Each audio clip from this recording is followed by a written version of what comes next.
Hello जी, hello hello once again. पश्चाताप जो हमने पिछले एपिसोड में काफ़ी गंभीरता से लिया, मैंने अपने आप को और आप सबको एक होमवर्क दिया था ताकि हम अपनी उन गलतियां भी दो तीन प्रकार की होती हैं। एक वो गलती जो हम जानकर करते हैं, एक वो गलती जो हमसे अनजाने में हो जाती है, और एक वो गलती जिसका हमें पता ही नहीं होता कि हम गलती कर रहे हैं। तो इस तरीके से पश्चाताप करने के लिए हमें थोड़ा बहुत रिकॉल तो करना पड़ेगा। अपने जो दोस्त दिमाग जी हैं उनसे थोड़ा वार्तालाप करना होगा कि वो आपको अपने पिछले क्षणों में ले जाए, और दिल जो इमोशनली किसी को हमने गलतियों के सहारे उसके सहारे जैसे गलतियां करी हैं उनको रिवर्स करे, और उस तरीके से हमें एक मोटा एक लिस्टिंग करनी है जिससे ये लगे कि भी yes we done the mistake, and I'm guaranteeing you in this human's life we have done most of the time galtiyan, most of the time. I'm not saying that everybody does this, I'm just saying most means I don't know if you comes under the most, लेकिन मैं most में आता हूँ। मैंने बहुत गलतियाँ करी हैं। हम गलतियाँ करते करते आगे बढ़ गए। आज जब मैं एपिसोड 3 ऑफ माई लाइफ में एंटर कर रहा हूँ तो मुझे महसूस होता है कि भी मैंने बहुत गलतियाँ करी थी। मैंने भी अपनी लिस्टिंग बनाई। मेरी लिस्टिंग तो शायद आपसे बहुत ज़्यादा है, कई पन्ने भर गए। अब उस लिस्टिंग को मैंने बार बार पढ़ा और बार बार देखा, और बार बार वो जो वाकया मेरे साथ गुजरा, जो जिसको बोलते हैं ना एक प्रसंग, वो जब मेरे साथ हुआ था, मैंने जब उसको दोबारा ध्यान से देखा, 3 बार देखा, 4 बार देखा, तो सच बताऊं तो मुझे अपने आप से भी कभी कभी थोड़ी बहुत घृणा सी होती है। क्या मैं वाकई ही ऐसा था? क्या मुझे ऐसा करना चाहिए था? क्या मैंने किसी के बहकावे में आके किया? क्या ये 5 मित्र मेरे पर इतने हावी थे कि मैं ये भूल गया कि मैं और हम में फर्क क्या है? क्या मुझे इन गलतियों को सुधारने का कभी मौका मिल सकेगा? ये सब बातें मेरे अंदर एक अच्छे अटैकर की तरह अटैक करती रहती हैं और मुझसे पूछती रहती हैं कि भी आप कब अपनी गलतियों को सुधारने का कार्य शुरू करेंगे। अब कार्य, मैंने आपको कर्मों के बारे में बताया कि कर्म ही कार्य है, कार्य से ही कर्म बनते हैं। कर्म अच्छे और बुरे होते हैं। अच्छा वो जो हम लोग अच्छा समझते हैं, बुरा वो जो हम अपने लिए नहीं और अपनों के लिए नहीं करते उसे हम बुरा कहते हैं। अच्छे और बुरे कर्म से आगे निकलते निकलते हमने अपनी ज़िंदगी का एपिसोड ऑफ लाइफ 2 पूरा का पूरा ख़त्म कर दिया।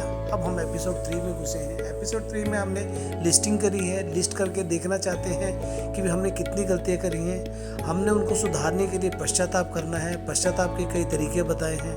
अब हमारी बारी आती है कि हम इस पश्चाताप को करने के लिए किस तरीके को शुरू करें। मैं आपको एक एग्जाम्पल देता हूँ।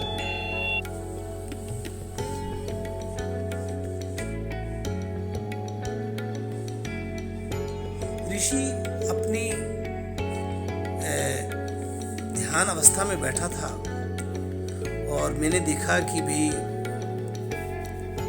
वो मिट्टी धूमल से पूरा भरा हुआ है, और उसके बालों को देखकर ऐसा लग रहा था शायद वो कई दिनों से उठकर शायद नहाया भी नहीं है या इस स्थान से उठकर इधर गया भी नहीं है। उसने अपने चारों तरफ एक गंदगी का ढेर लगा रखा है। गंदगी इसलिए लगती है क्योंकि पुरानी हो चुकी है और उसको काफी दिनों से दूर नहीं हटाया गया। तो हम उसको जाके देखते हैं तो हमारे मन में इच्छा आती है कि भी मैंने कभी इन्हीं ऋषि मुनियों को, इन्हीं नाम सिमरन करने वाले को या अपने आप में मस्त रहने वालों को, मैं आपको एक बचपन के किसी व्यक्ति से मैंने बात करी और उन्होंने कहा कि पश्चाताप कैसे करूं, मुझसे एक ऐसी गलती हुई है जिस पर आप सुनकर हंसेंगे। तो मैंने उन्हें बोला कि आप ये बात भूल जाइए कि आपकी गलती पर कोई हंसेगा या कोई हंसता है। जब आपने खुद इसको एक ऑथेंटिकेशन या मंजूरी दे दी है कि भी आपने गलती करी है, तो आपको किसी के हंसने ना हंसने से कोई फर्क नहीं पड़ता है। चलिए आप मुझे खुल के बताइए। तो उन्होंने जो बताया सुनकर हंसी तो मुझे भी आई, लेकिन शायद कभी कभी हम ऐसी गलतियां कर जाते हैं जिसे हमें पता ही नहीं होता कि हम गलतियां कर रहे हैं। वो बोलता बचपन में हमारे जिस गांव में मैं रहता था उस गांव में जो कूड़ा करकट उठाने वाले या जिसको बोलते हैं कचरा इकट्ठा करने वाले कुछ लोग आया करते थे। उनमें से एक बूढ़ा भी था जिसके पीठ पर एक झोला सा लटका होता था और वो कचरे में से कुछ ढूंढता था और ढूंढकर उसमें डाल लेता था और आगे चलता था। तो मेरे पास एक कुत्ता था जो हमने अपने घर में कुत्ता रखा हुआ था जिसको हम बड़े प्यार से राबू कहते थे। और राबू को उस कुत्ते को देखकर राबू कभी भौंकता नहीं था, लेकिन मैं चाहता था कि वो उसको भौंके, उसे अग्रेसिव करे, उसे डराए और वो भागे आगे आगे। मैं राबू को कहता था उश Rabu come on go go catch him go go. और राबू क्या करता था कि वो दौड़ता था और दौड़कर उसको थोड़ी देर भौंकता था। वो जो बुढ़ा जो कचरे के ढेर पर कुछ ढूंढ रहा होता था वो डर कर थोड़ी देर के लिए इधर उधर चला जाता था और हमारा राबू वापस आ जाता था।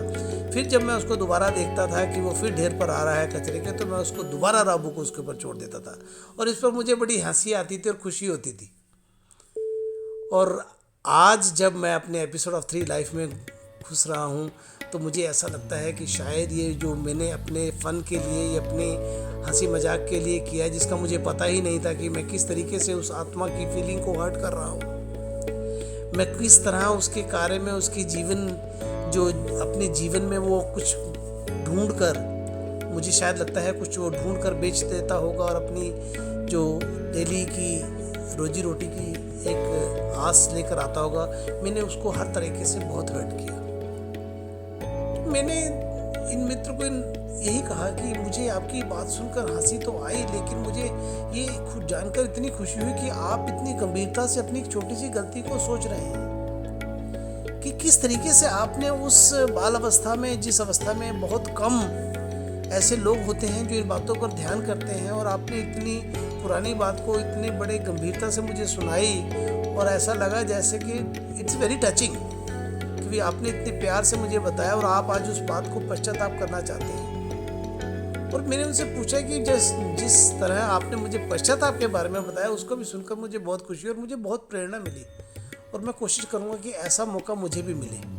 तो उन्होंने बताया कि वो इस तरीके से अभी एक बहुत बड़े वो IAS ऑफिसर हैं जिन्होंने ये कहानी मुझे सुनाई और वो रास्ते में जा रहे थे अपने किसी कार्य से, तो उन्होंने देखा कि भी एक पेड़ के पास एक छोटा सा प्लास्टिक का टुकड़ा लगा हुआ है और उसके पास एक आदमी बैठा है और उसके पास एक कुत्ता छोटा सा बैठा है और उसके चारों तरफ मक्खियाँ भिनभिना रही हैं और पूरा वो कचरे के चारों ढेर की तरफ, कचरे के आसपास के जितना भी उसकी चारों तरफ है वो कचरा ही कचरा बिखरा हुआ है। वो कहते मैंने गाड़ी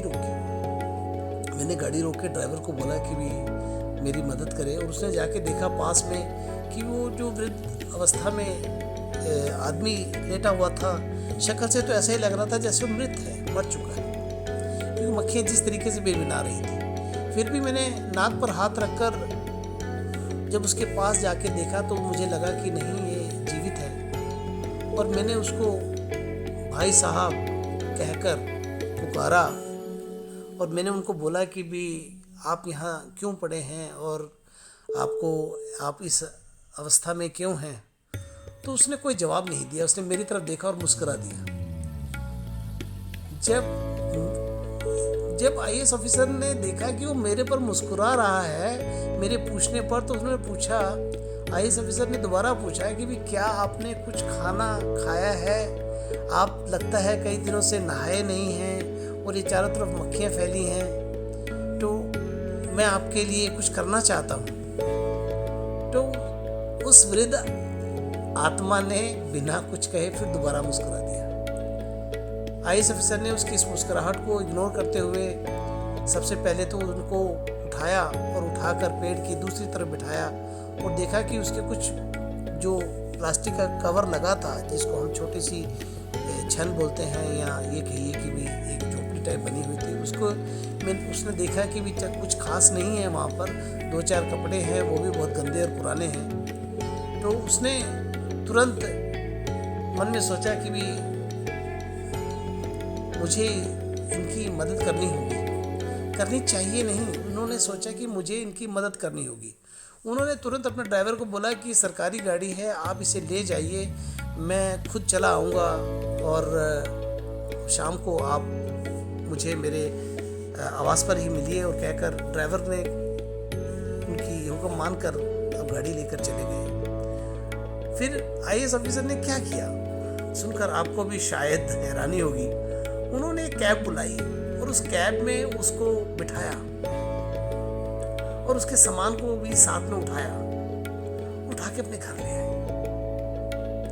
वो घर लाके उन्हें सबसे पहले उन्होंने अपनी पत्नी को बिना बताए उसको बोला कि गीजर ऑन करिए, और उनको धीरे धीरे ये भी बोला गया कि इनके कपड़े बाहर निकालिए, मेरे साइज के कुछ कपड़े निकालिए। और उस वृद्ध इंसान को उन्होंने अपने बाथरूम में ले जाकर उनके गंदे कपड़े धीरे धीरे उतारे और अपने हाथों से उसको नहलाया। और आईएएस ऑफिसर की बात सुनते हुए और उनको सुनाते हुए उनकी आंखों में आंसू देखकर मुझे ऐसे लगा शायद ही इन्होंने इतने बड़े पश्चाताप को इतनी आसानी से कर दिया। उन्होंने नहला धुलाकर उनके सारे गंदे कपड़ों को एक पोटली में डालकर बाहर रख दिया और उन्हें अच्छी तरह से नए कपड़े पहनाकर अपने कमरे के बाहर ले गए और उन्हें अपनी पत्नी को बोला कि जो भोजन आपने बनाया है कृपा कर आप इस भोजन को 2 थालियों में परोस दें। और उन्होंने उसके साथ बैठकर नीचे जमीन पर भोजन किया। और उस वृद्ध इंसान ने अभी तक एक भी लफ्ज उस आईएएस ऑफिसर को नहीं कहा था। आईएएस ऑफिसर उसको गहरी निगाहों से देखते तो रहे, शायद वो अपना जवाब ढूंढ रहे थे। शायद उन्हें लगा कि मेरे पश्चाताप का कोई तो ऐसा किरण मुझे मिलेगी जिससे मुझे लगेगा कि शायद मैंने अपने कुछ ऐसे किए हुए कर्मों को मैं सुधारने की कोशिश कर रहा हूँ या पश्चाताप कर सकता हूँ। उन्होंने खाना खिलाने के बाद 500 के 5-7 नोट आईएएस ऑफिसर ने हाथ जेब से निकाले और उनको देते हुए कहा, भाई साहब मैं आपको कहाँ छोड़ दूँ। उसने फिर मुस्कुराया और मुस्कुराते हुए उसने एक ही लफ्ज कहा, बेटा मुझे जहां से लाए हो वहीं छोड़ दो। ये सुनकर आईएएस ऑफिसर को हैरानी तो हुई, लेकिन उसने बड़ी गंभीरता से सोचा कि शायद उस परमात्मा ने मुझे वो मौका दिया कि मैं इनके कर्मों को अपने कर्मों के पश्चाताप से एक बार सींच सकूं। उन्होंने अब दोबारा से कैब बुलाई और कैब में उनको बिठाया और 2-3 जोड़ी जो कपड़े पड़े हुए थे वो उनके साथ में दिए और जाके उस पेड़ के नीचे उनको वहीं छोड़ दिया। और जाने के टाइम में कहने लगे, आपने मुझे बेटा कहा है और बेटा होकर आशीर्वाद दिया है, मैं आपका हर दिल से धन्यवाद करता हूँ। और मुझे ये मेरा नंबर रख लीजिए और जब भी आपको कभी जरूरत हो तो मुझे फ़ोन करना। वृद्ध ने हंसते हुए कहा, जब बेटा कह दिया है तो जब आपको मेरी याद आएगी चले आना, लेकिन मुझे आपके टेलीफोन नंबर की ज़रूरत नहीं है। आप बहुत नेक इंसान हैं और इसी नेकी को आप आगे बढ़ाइए। और कहकर वो अपनी झोपड़ी में चला गया। आईएएस ऑफिसर की आंखों में आंसू थे और उन्होंने अपनी कैब वाले को बोला मुझे घर छोड़ दीजिए, और आके उन्होंने अपनी पत्नी से जिक्र नहीं किया।